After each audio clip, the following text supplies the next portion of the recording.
Chinese tech company Huawei just launched the world's first trifold smartphone. The name, however, irks me because it's not technically a trifold, it's a dual fold. The phone has two hinges, it folds from two places. It's a dual fold, changed my mind. As mentioned, the phone has two hinges. While fully unfolded, the phone has a 10.2-inch massive 3K display, 2 inches larger than the Samsung Galaxy Z Fold 6. The interesting thing here is that Huawei launched its flagship device just hours after Apple unveiled its latest flagship iPhone 16 series. Huawei has risen again, is what is being tossed around in Weibo, China's own X, by Chinese nationalists and patriots. With a starting price of 20,000 Chinese yuan, the smartphone comes in 3 storage variants starting from 256GB going up to 1TB with a 16GB RAM constant in all 3 variants. The smartphone comes in 2 colorways, black and red, and Huawei has also planned to bundle every purchase of the smartphone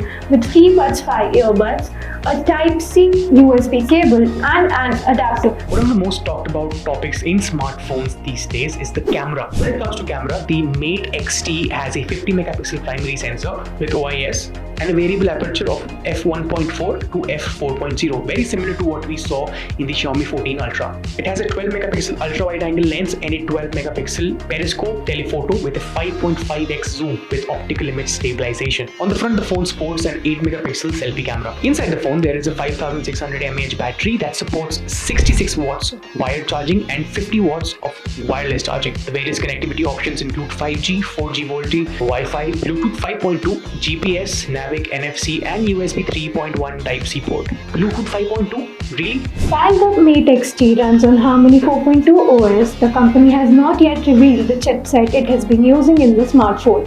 But as per speculations, the company must be using Kirin SoC, Huawei's indigenous chipset in the smartphone. Huawei has engineered the Mate XT screen using multi-directional bending flexible materials, offering 25% increased bending resistance compared to other foldables. The screen is protected by a composite ultra-tough laminated structure with non-Newtonian fluid and UTG glass for added durability. People are claiming that the Mate XT has put Huawei back on the map as far as global flagship smartphones are concerned, but it never actually went out of the map. The Mate 60 and the Pura series already put Huawei in the radar of people who are looking for premium 5G devices. The phone weighs 298 grams and is just 3.6 mm thick when fully unfolded, making it one of the slimmest foldable smartphones on the planet. So, what is the problem statement with this smartphone? The problem is that the phone is priced at almost 20,000 Chinese yuan, making it very expensive. And for those who don't know, this price tag is very expensive. The price tag is also questionable given the fact that China is going through an economically sluggish growth phase and that people in China are going through financial insecurity. The Mate XT from Huawei goes on sale on 20th September, and that was it. For more such videos on technology, keep following BW TV and BW Business World. My name is Deep and I will be signing